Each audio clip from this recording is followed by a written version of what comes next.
Hello and happy holidays from the wedding frame. I'm actually recording this the day after Christmas, and so it'll be airing very soon. If you see me on YouTube, I am wearing a red top. I've got my gold chrome nails, a red lip, so I'm very in the festive mood right now. And I'm just happy to have a little break. I am actually dog sitting because my sister and my brother and their families are on a little family vacation.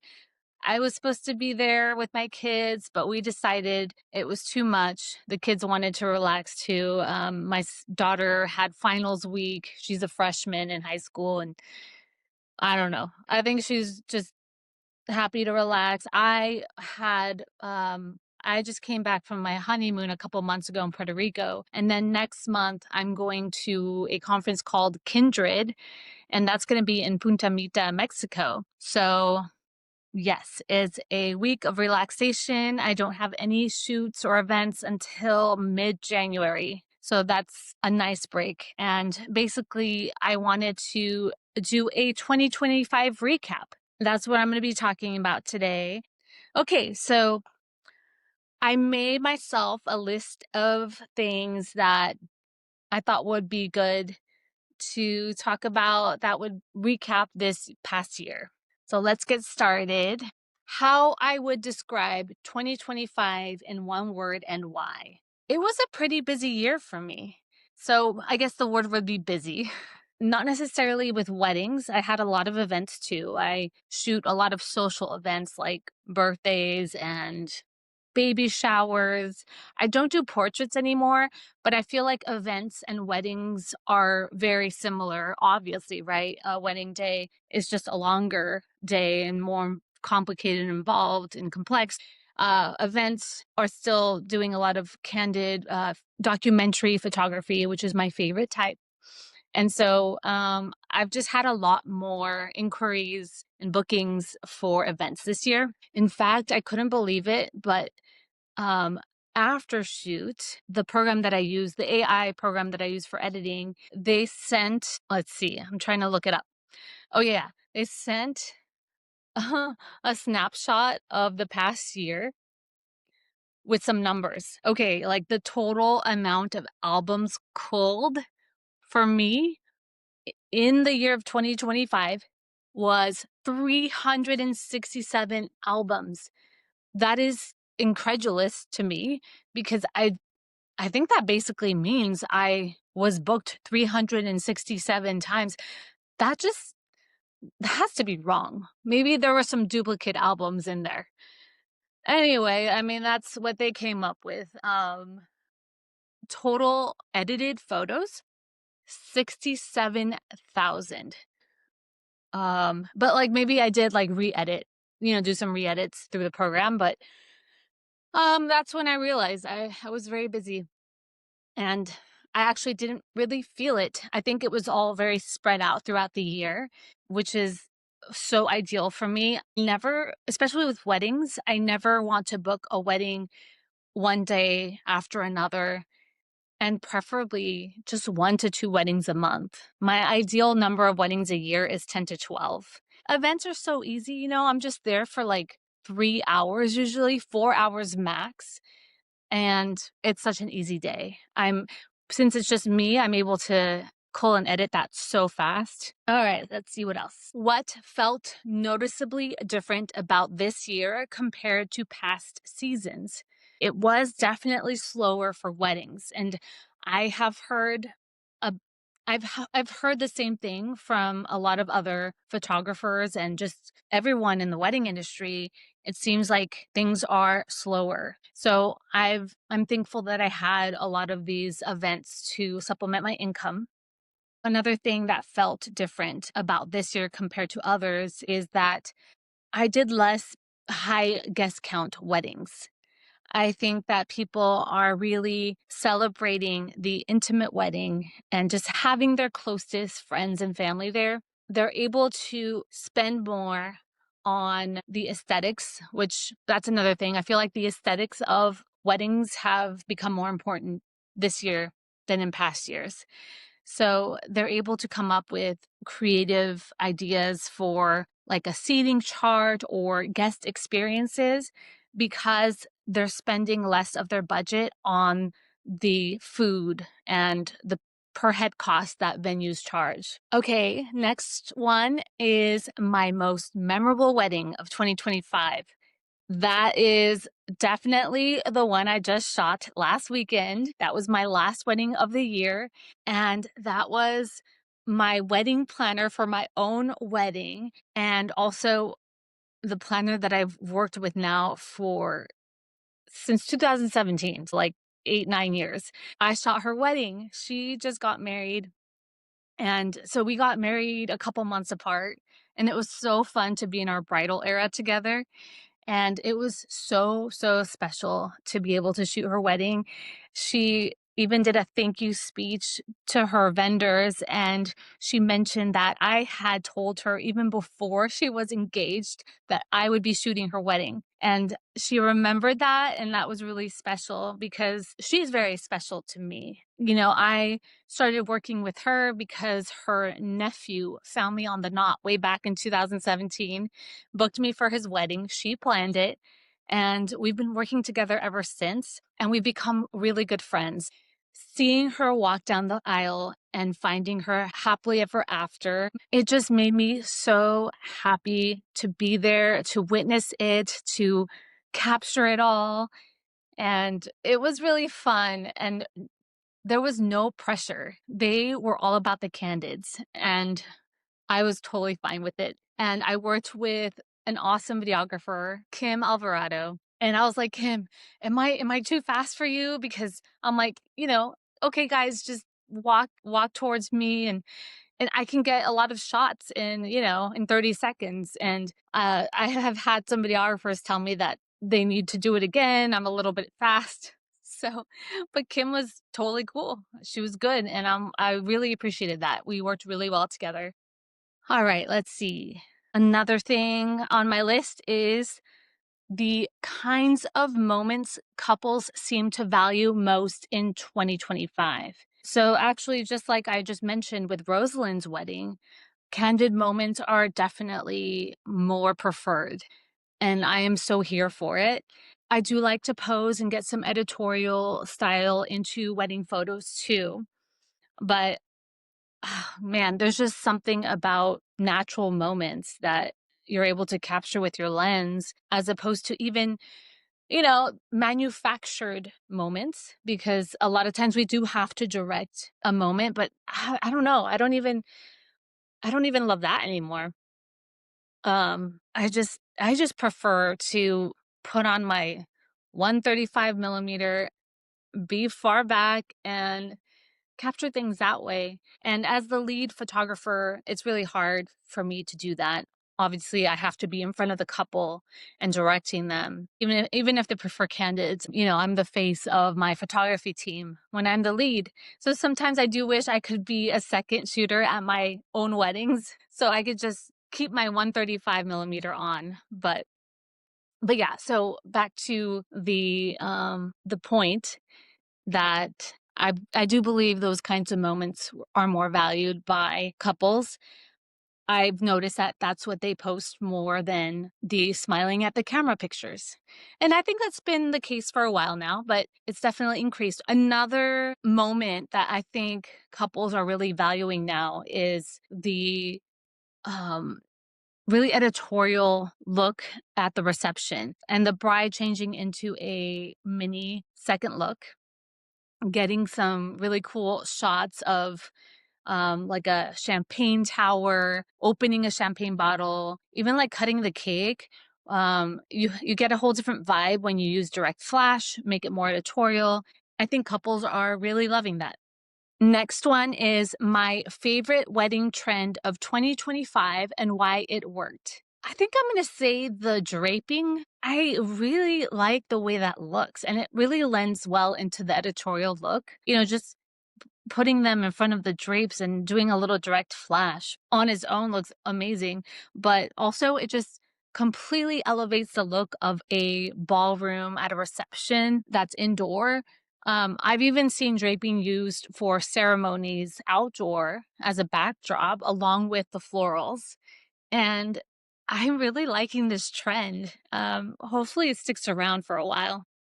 Okay, now the skills that mattered more than ever on wedding days.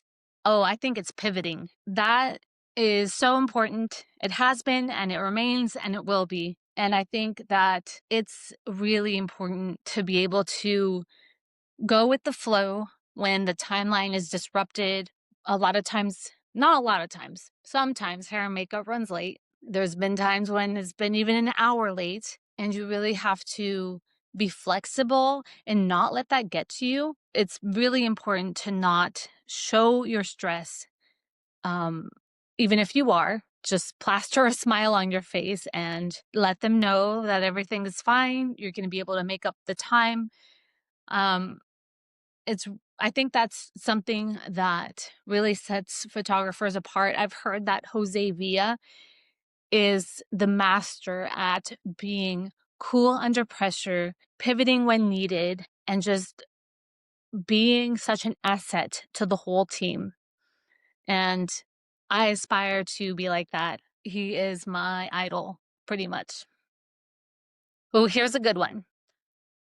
One thing I think people outside the industry misunderstand about weddings right now.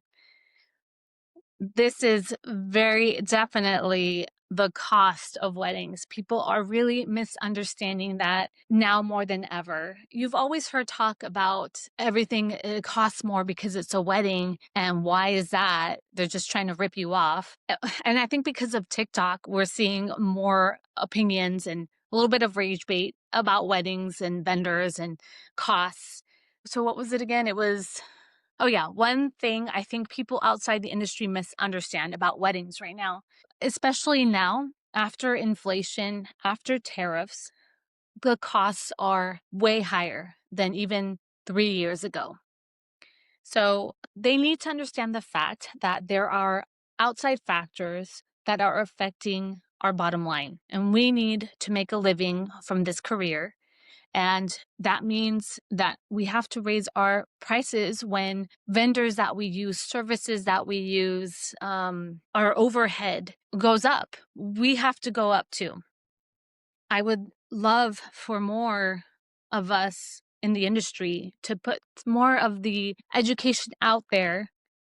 I keep hearing about these brides and I don't know, even people who aren't getting married, just giving their opinions, their negative opinions about how the wedding industry is ripping people off. But we need to put more stuff out there so that these couples know. Okay, now the most common conversation I had with couples this year. I think a lot of couples this year told me that they felt very awkward in front of the camera. And I was just like, me too. No, I explained that almost everyone says that and they'll be really happy with the results, even if they might feel awkward, but they usually don't feel awkward after a little bit of, warming up. I think that's something that we need to really prioritize is making couples feel comfortable in front of our cameras. I also give them feedback, and it's all genuine. If I think someone looks amazing in this picture, I'm going to tell them and show them. That's the other thing. Showing them the back of the camera here and there will get them to see that, yeah, they're looking great. And it'll help them relax and know that we're capturing their best selves. Next on the list is the biggest shift I noticed in timelines, fashion, or guest experience.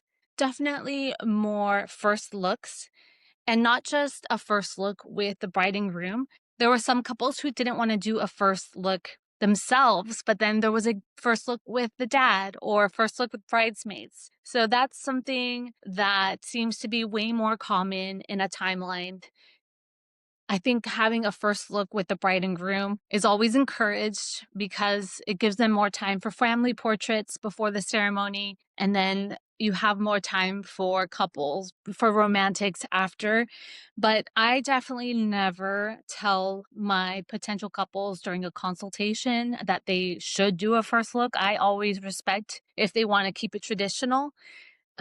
Because I work somewhat fast, I can definitely get what we need of romantics and family portraits after the ceremony. For me, I definitely prioritize the wedding experience and what the day is actually about, not it being a photo shoot. So that's why I don't need a whole hour with the couple. I can get them what they need in half an hour or even 15 minutes if I have to.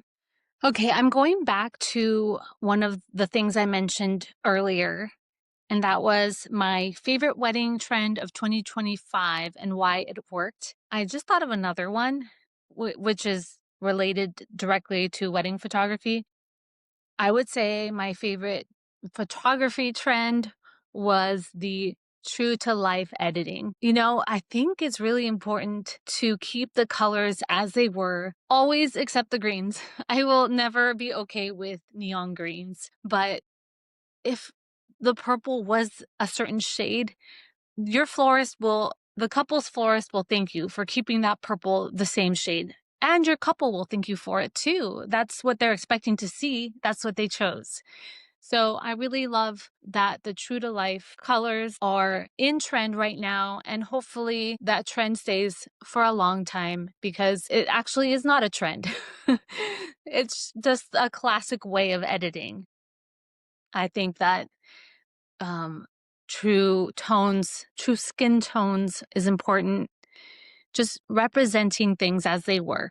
And a trend I'm happy to see fading out would be editing the same way for all of the photos. And what I mean by that is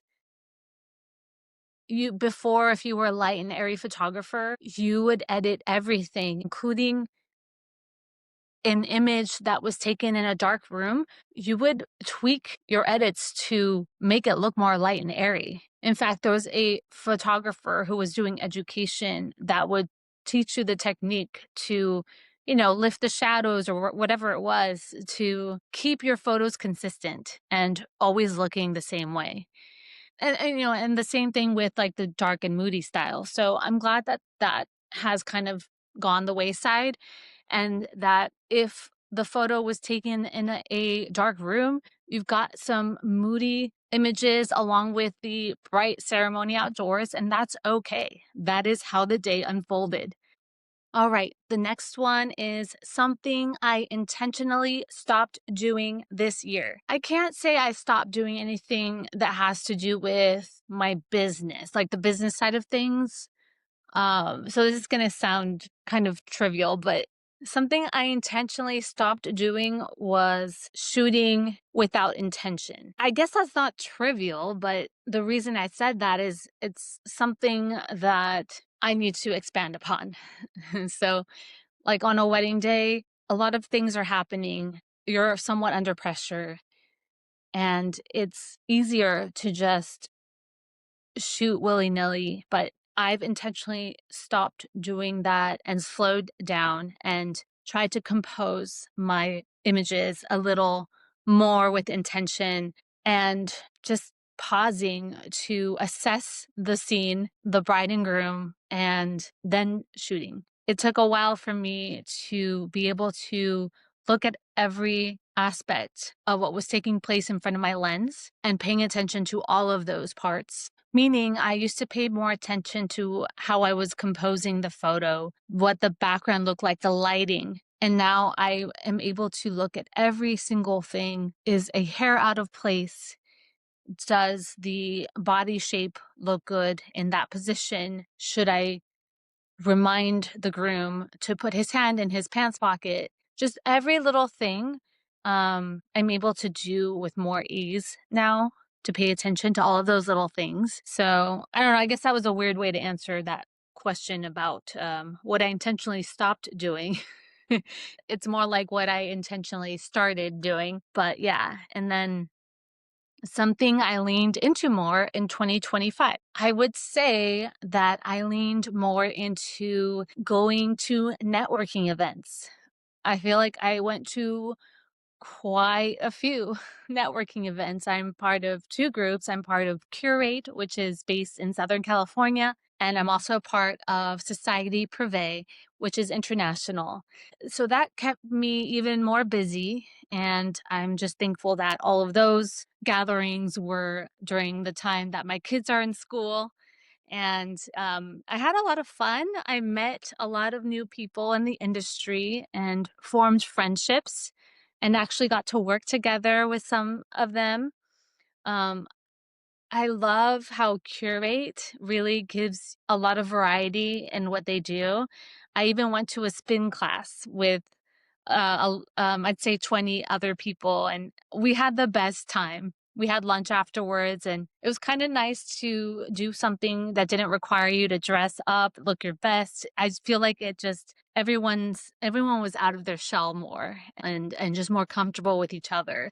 So, yeah, I think that's something I'll continue to do in 2026, maybe a little less often. I did start getting a little networking event fatigue, but it is I did find it to be very valuable. And if you can find a group, I know WIPA is pretty expansive. So if you can find at least one networking group to be a part of, you will see that it'll bring you a lot of value, and also having a connection in an industry where we work alone a lot, it'll be good. Something that surprised me about myself this year, 2025, was going back to what I just mentioned, the networking events. It was being more sociable.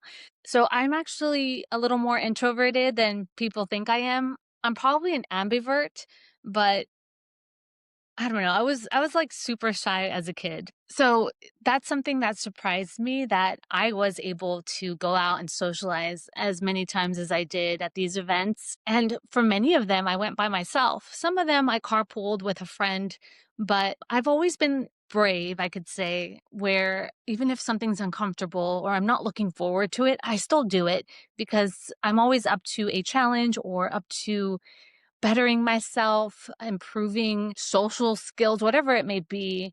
Um, I'm like that in every aspect of my life, whether I want to improve myself as a mom, as a business owner, or like I just mentioned, being more sociable. It still surprised me because I do tend to be okay with staying home. So I'm happy that I did that. Okay, another thing here on the list is a wedding that pushed me creatively the most. I would say that it was a wedding that I had where the bride seemed to be a little stressed out the whole day.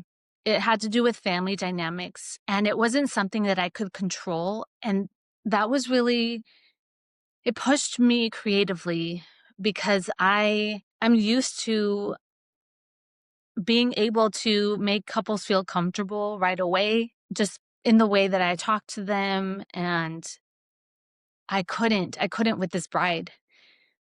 Nothing was getting through. And she had this wall up, and, she didn't laugh at my jokes. I wasn't getting good feedback, and it was making me a little bit insecure in my job. And I was thinking that it might be me. And afterwards, she was, she thanked me and she was so happy with the photos. And I was, I was relieved because, like I said, I thought I had something to do with it, but no, it's just that she had, a family member there that was just causing her anxiety and stress. And she had already prepared for that. And I actually had been warned about that, but I didn't realize it would affect her that much the whole day. And I think she still enjoyed herself. I just feel bad that she had to deal with that. So that's, a great lesson that, same thing as I mentioned before, pivoting. It's very important to be able to be flexible. And if in this instance I was a little more quiet than usual, I felt that that's what she needed from me. And I think that's why she was happy with the end result. Okay, so now I'm just going to run through some big picture reflections that I had for the year 2025. 2025 felt like a year of recalibration rather than growth for the sake of growth. This year changed the way that I think about success in the wedding industry. I used to think that the amount of weddings that I had in a year meant how successful I was, or the amount of publications or where I was published. And I don't look at success in that way anymore. Yes, I'm still proudly posting when a wedding gets published, but I think this year changed the way that I view success because I really was more intentional in the way that the couple felt on their day and what I could do for them as opposed to how this would serve me. So for instance, I wasn't trying to push more time for romantics so I can get a better portfolio. I was just really wanting to serve the couple and offer them the best photography service I could. All right, one more thing I want to talk about is another lesson that I learned this year was the valuable lesson of saying no. And even though I've heard this and you've heard this before, I really took it to heart this year. And it was really helpful to me to be able to say no to projects that I wasn't passionate about. I don't really do portrait sessions anymore. And I had to say no to some people. I will always do them for my very close friends and family members and past clients, past wedding couples. But it's something that doesn't fill my cup. And I just love capturing events and weddings the most, but also saying no to styled shoots or other vendors wanting me to participate without pay, which, I've done that before and it has definitely helped my business. And sometimes it has not. You take that gamble. But this year I said no to more of those opportunities just because I knew that either I didn't want to compromise time with my family, with my kids, or I was saving room for being able to say yes to something else, especially if it was on a coveted day like a Saturday. I wanted to be able to be free for any last minute inquiries. And I do feel that this year there were more inquiries that were for a date in the future that was a lot shorter in time.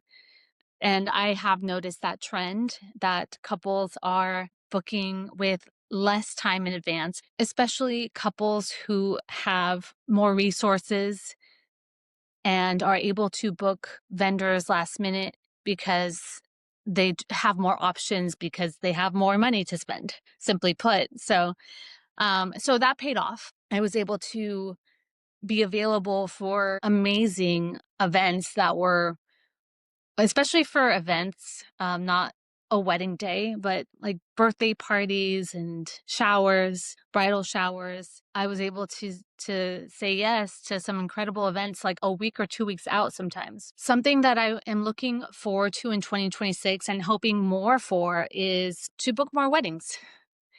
I am happy to be transparent about the fact that I had less weddings than usual last year or this year. We're still in 2025.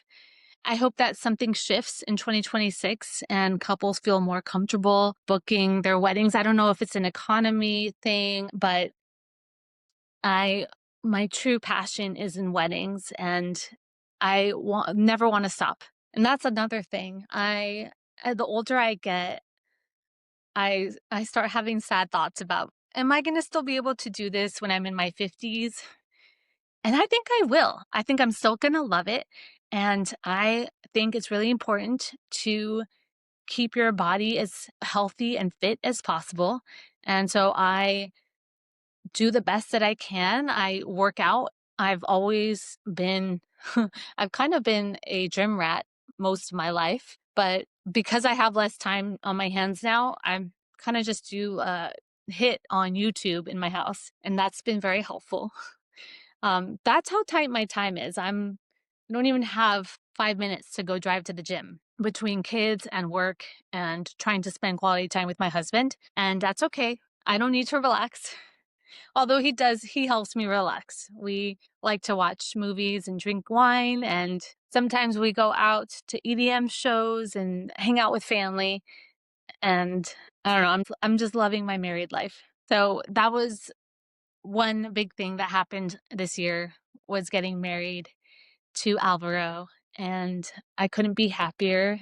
And I really appreciate how supportive he is. If I tell him, hey, I got asked this happened to me, okay? I got a text at midnight asking if I could shoot something the next morning. It was a planner and it was her daughter's birthday. So I'm assuming that maybe the original photographer backed out or something happened, or she forgot to book a photographer. I don't know. But he totally, even if we have plans, he's okay. He's totally okay. I remember I got asked to shoot a New Year's Eve event last minute last year, and we had plans, but I knew that he would be okay with it. And it's really important to have supportive people around you, parents, significant other. It really makes a difference in how much you can enjoy this passion and career and business of yours, or if it can possibly affect your relationships negatively. So I hope you all do have someone that supports you in what you do. I think that's it for my recap of 2025.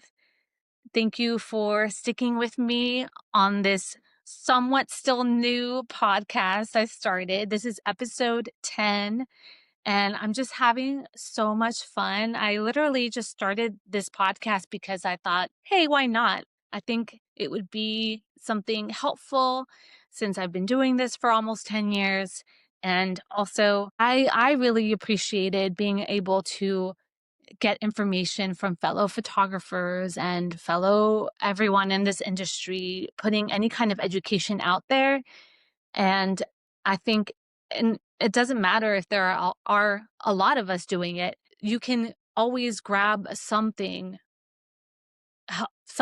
unique and helpful to you from everyone you listen to or take their course from. And I'm not even trying to get into formal education. I am just happy doing this podcast. I do offer mentorships because I have been getting asked more frequently than before if I could sit down and have lunch. If I've been getting a lot of questions in my DMs about my process and how I do things. So, because I am very limited in time, I thought this podcast might be helpful. And also, if you want to book a mentorship session with me, just let me know. Send me a DM on Instagram or email me, and we can set that up. All right. I hope you've all had a wonderful holiday season, and I will see you in the next year.